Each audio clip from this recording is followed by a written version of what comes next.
There was a time when one formation dominated the world so completely that entire empires trembled at the mere sight of it. A formation so dense, so disciplined, so brutally effective that armies broke against it like waves breaking against a cliff. Spears bristling for hundreds of yards, shields locked tight. A single organism of bronze and iron that marched forward with the weight of destiny behind it. For centuries, the Phalanx was considered unstoppable. The Greeks used it to carve out colonies across the Mediterranean. The Macedonians perfected it under Philip and Alexander until it became a weapon of global conquest. The men who fought in it believed they carried the memory of heroes, the legacy of Marathon, Thermopylae, Plataea.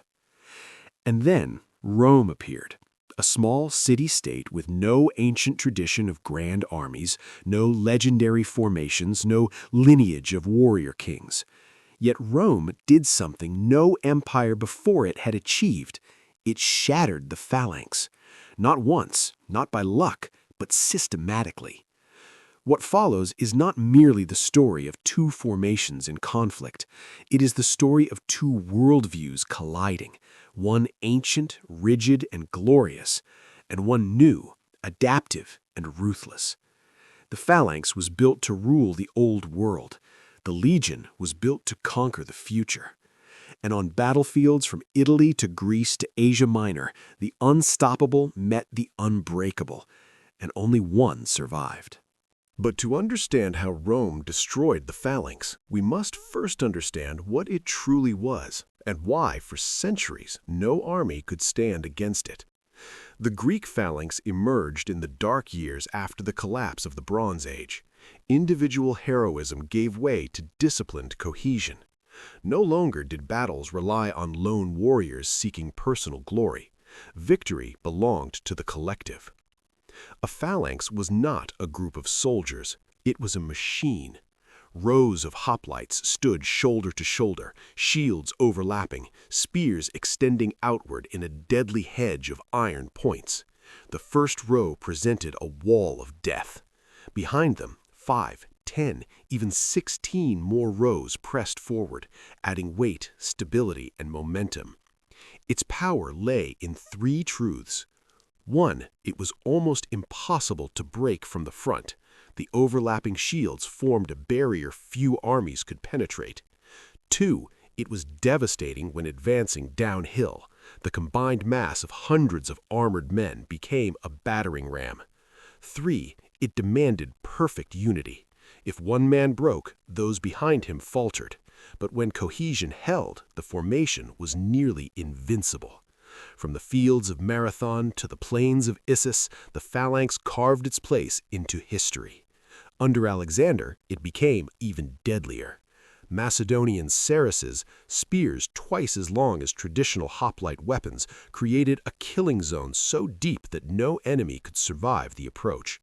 For centuries, the Phalanx ruled almost unchallenged. And then Rome entered the arena, not as a rival formation, but as a rival philosophy. Rome did not begin with the Legion. It began, ironically, with a phalanx of its own, a borrowed Greek-style formation used by early Roman kings. But Italy was not Greece. The ground was rugged, the wars were brutal, the enemies were diverse. Samnites in the hills, Etruscans in the north, Volsci and Latins to the south. Rome fought not on open plains, but on broken terrain where rigid formations collapsed. The phalanx that ruled the flat farmlands of Greece simply did not work in the valleys and mountains of Italy.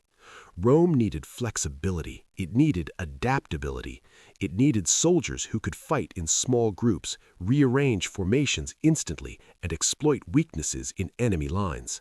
So Rome created a new structure, a formation with a beating heart. The Manipular Legion. Instead of one massive block, Rome deployed smaller units called maniples, each capable of moving independently but supporting each other when needed. The legion became a shifting, fluid organism that could bend without breaking, retreat without collapsing, and attack without losing cohesion. Where the phalanx was rigid, the legion was supple. Where the Phalanx relied on unity, the legion relied on initiative. Where the Phalanx demanded obedience, the legion rewarded adaptability. This new Roman system was forged not in one great reform, but through centuries of war. Every defeat became a lesson. Every victory became a model. Rome was not building a formation, it was building a doctrine. And this doctrine was about to be tested. The world's first true collision between the legion and the phalanx came during the Pyrrhic War, a conflict that would reveal the future of warfare. King Pyrrhus of Epirus marched into Italy with a Macedonian-style army that closely mirrored Alexander's. His phalanx dwarfed anything Rome had ever faced. Tall, armored warriors wielding sarissas, war elephants leading the charge, veterans of countless battles.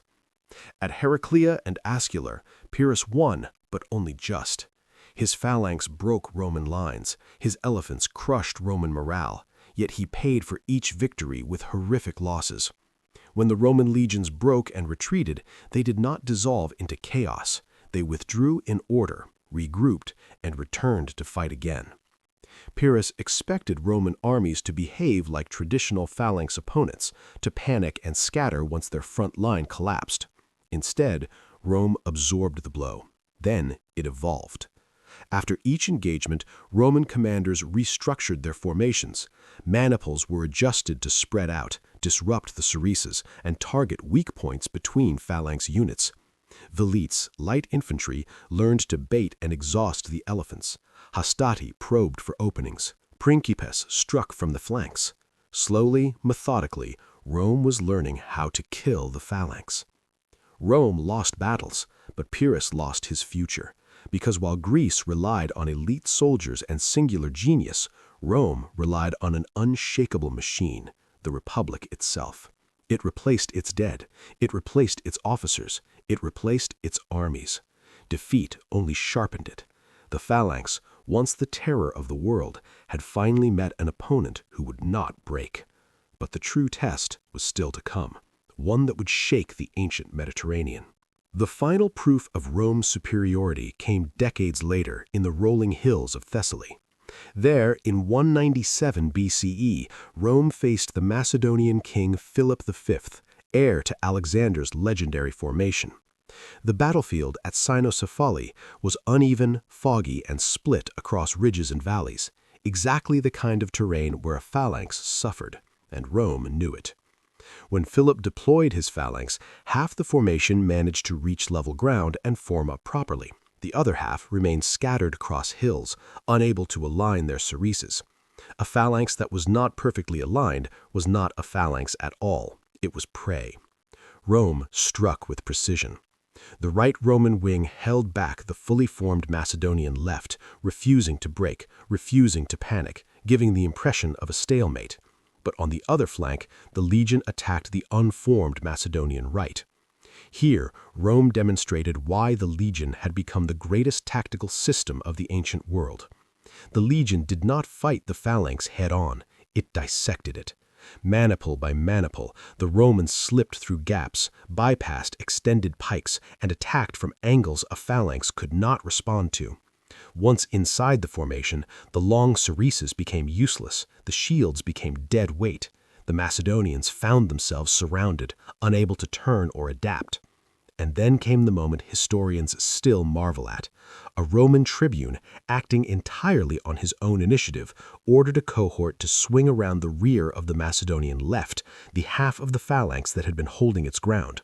Without waiting for commands, without consulting the consul, without fear of disobedience.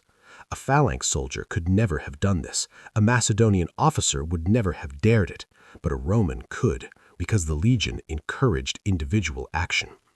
The cohort struck the rear of the Macedonians. The phalanx collapsed. Thousands fell where they stood, locked in formation, unable to flee. The world's strongest formation had been destroyed by a system built for flexibility. Cynoscephali was not just a Roman victory, it was the funeral of the phalanx. Rome faced the phalanx again.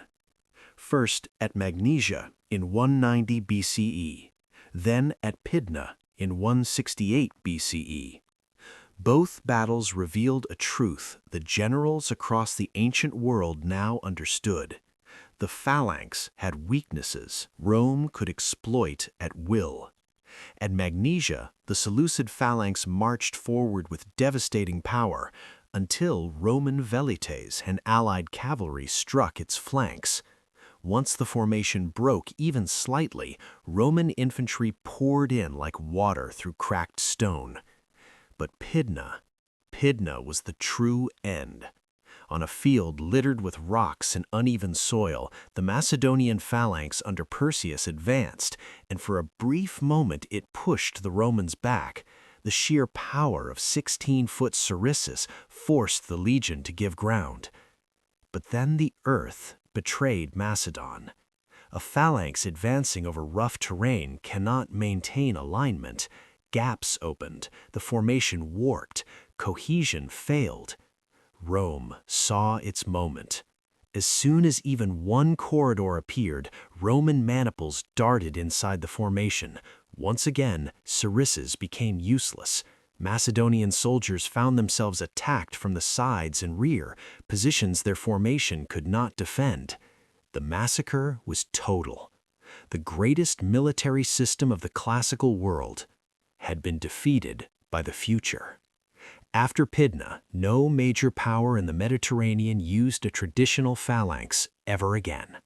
In the end, Rome did not defeat the phalanx because its soldiers were stronger or braver.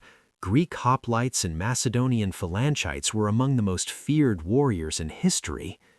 Rome won because the world had changed. The phalanx was a formation built for open, flat plains, predictable foes, and set-piece battles. It required perfection. It demanded coherence. It expected the world to stay still. The legion was built for chaos. It could split, merge, retreat, advance, pivot, reform, and react. It could fight on mountains, in forests, in valleys, at night, in storms. It could handle ambushes, take losses, and still function. Most importantly, Rome won because it had built a system, not a formation. A phalanx needed a perfect battlefield. A legion made any battlefield its home. A phalanx needed a king. A legion produced commanders at every level. A phalanx needed unity. A legion thrived on initiative. One was a monument. The other was a machine. And machines endure. Today, statues of Greek hoplites and Macedonian phalangites still stand across the Mediterranean, reminders of a military system that once conquered the world. Their armor is beautiful, their spears impressive, their discipline legendary. But history remembers not only what was strong, it remembers what survived. Rome did not destroy the phalanx because it was better. Rome destroyed it because it evolved. And in that evolution, Rome unlocked a truth that shaped the next 1,000 years of warfare. The future belongs not to the strongest formation, but to the most adaptable one. The phalanx built empires. The legion built a civilization. And that is how Rome crushed the strongest battle formation ever.